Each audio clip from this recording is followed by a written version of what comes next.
today, And ladies and gentlemen, our judges for this bout are Mauro Di Fiore, Robert Hecko, and Alan Rosen. Our referee for this bout is David Smith. And ladies and gentlemen, tonight he's boxing out of the blue corner. He's in the solid black trunks and weighed in at 136 pounds. He currently has a record of 2-7. He's coming here from Blue Springs, Missouri. Ladies and gentlemen, let's welcome Ryan Pederson. And tonight, boxing out of the red corner, he's in the black trunks, trimmed in white. He weighed in at 131.5 pounds. He currently has a record of 7-0, and 6 of those wins are by way of knockout. Coming to us tonight from Palmdale, California, ladies and gentlemen, let's welcome Joel Diaz Jr. This bout is scheduled for 6 rounds. Yeah, when I was coming in, I seen them coming in. I didn't know that was him who was fighting, and I got in here like about an hour and a half ago.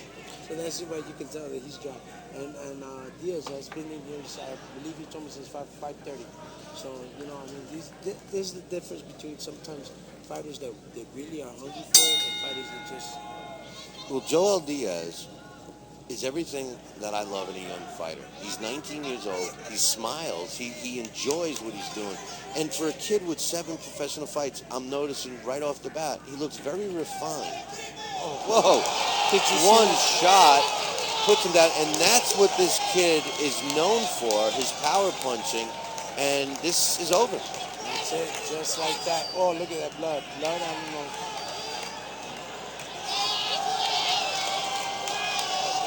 He was talking to the referee. Yeah, like he was asking for him to come on, and there's no way. I mean, he broke his nose.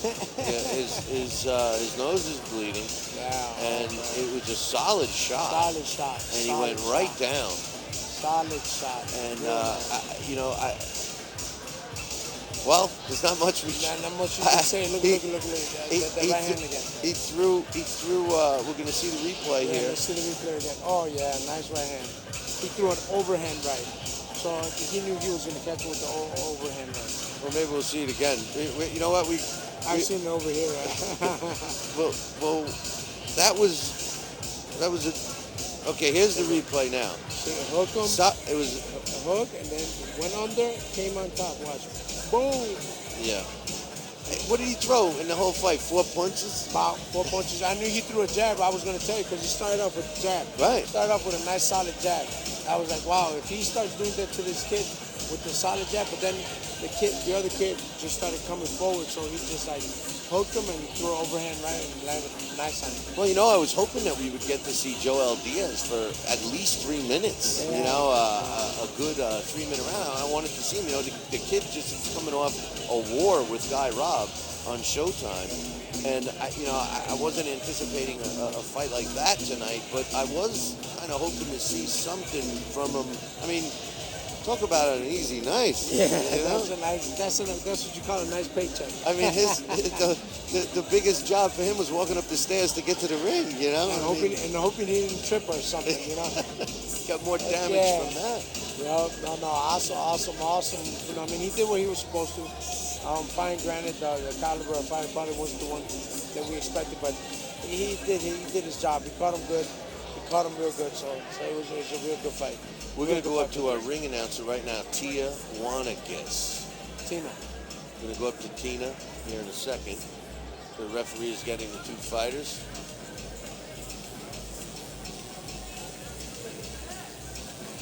And ladies and gentlemen, let's give these boxers a big round of applause. Big smile on Diaz's face. Our winner tonight at 30 seconds in round number 1 by TKO, Joel Diaz Jr. Good fight. I mean, he did what he was supposed to. He was in there to win, so you know he did what he was supposed to, and that's the determination of a young kid who wants it. He's not gonna let a guy who's not up to his standard staying there longer than he has to. All right, I got to ask you a question. You're a lot younger than me, David. What's with the earrings with Joel Diaz? They're huge. They're huge. You could drive a car through them. I am not. I am we're talking about the earlobes. The earlobes. The lobes. Yeah, because the earrings he wears are thicker than a quarter. Yeah. I mean, what? My goodness. Yeah, no, I mean it's a tribal thing or something like that. I guess that the kids are doing now. So, I mean. But don't they realize when? You know what? If I did that. If I did that 25 years ago, you know what my earlobes would look like that? No. So I wonder what his is going to look like when he's 50. Yeah. No, definitely. No, I was a big believer in not having any earrings or anything, accessories like that. I think I'm pretty enough. But I'm not ridiculing them or saying anything against it. It is the younger generation, but it's just strange. Yeah. Over here, look, everybody's over here flocking to Diaz. So congratulations to him and good job. Very interesting young fighter. Looking forward to seeing more from Joel Diaz Jr.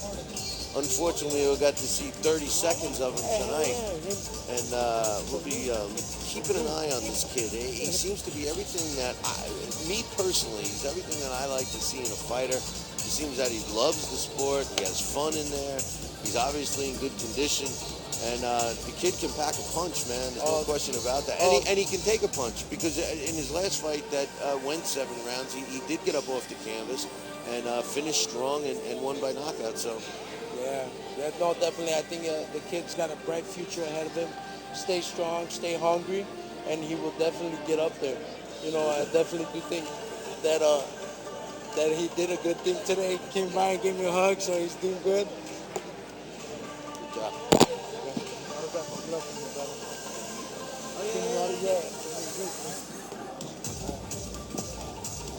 All right, man. Yeah. Very good. Love seeing the young fighters. Oh, yeah. Especially the kids like that. He's only 19. Yeah, then that's what this is, man. This is a young man's sport, brother. So I'm hitting 35, and I might be looking for that kid.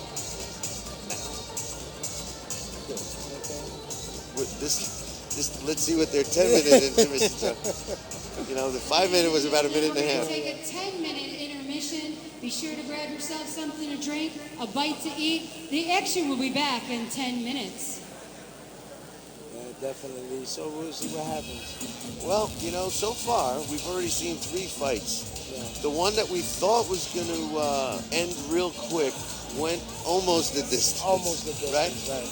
The second one, we didn't even have a chance to think about that one. No. And that went very quick. And this one, as we just heard, 30 seconds is all it took. Exactly. So, sometimes it's not good for the people to come in and see quick fights, because then they gotta go home early and especially for the husbands, because then they gotta go back to the wife. No, that's when they'd say, unless the wife was tuning in on boxing360.com, they could say, oh no, the fights went late. There you go. Oh, you're a sneaky one, man. So the next fight we got, Ninos Abraham, right? Oh, yes. I've known Ninos Abraham for a long time. Actually, since he was a little kid, about 7 years old, 8 years old, and he's an aggressive kid too, aggressive boxer. It should be an interesting fight.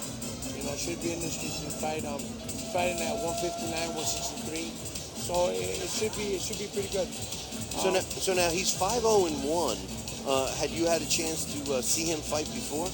Yes, I've had it. And see, the problem that has been with my friend Ninos is his inactivity in the sport. He's been professional for a number of years. They just put up the music on us, brother. And he's been professional for a while now, and he's had long bouts in between. His inactivity, I think, is the one that hurts him a lot. And so hopefully now he's trying to, punch him in. I told him, you got to punch in these fights. You got to go back one after the other, because let's face it, brother. You know, you're getting up there too in age. You know, this is your man's sport, He's 26. He's only got 7 pro fights under his belt. right? You know, it's funny. Last year in 2011 was his busiest year. He fought twice, and the only other time he fought twice was when he started as a pro in 2006. That's what I'm telling you. He's had a big layoff and stuff like that. He hasn't been as active as I believe that I thought he was going to be, and that he believed that he thought that he would be. But it just hasn't happened like that for him. Obviously, there's been some personal issues. I'm assuming that because he's not been able to fight as often. But hopefully, I talked to him before too. Before we got on the show, I was downstairs with him. It feels ready today. He feels that he's going to do good. He's going to start off. He said, Dave, I'm going to go nice and take my time and throw my jab and use it and not try to waste any punches. So hopefully, what he says is what he does. You know. So Well, wait you and know, see. his last fight was back in May of last year, and he had a draw, and that's really the only blemish, if you call a draw a blemish, on his record.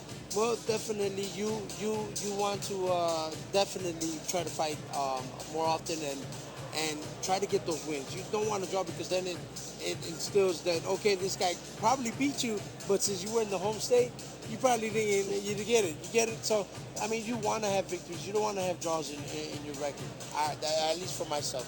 When you talked to him before the fight, did he say that he was going to be a little more busy this year for 2012? Definitely.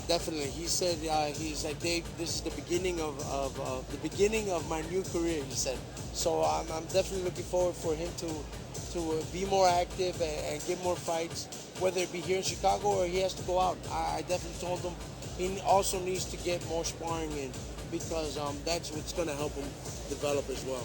Was that something that he was lacking, sparring, when he was coming up? Yes, I think so. And his inactivity is what basically was what was holding him back.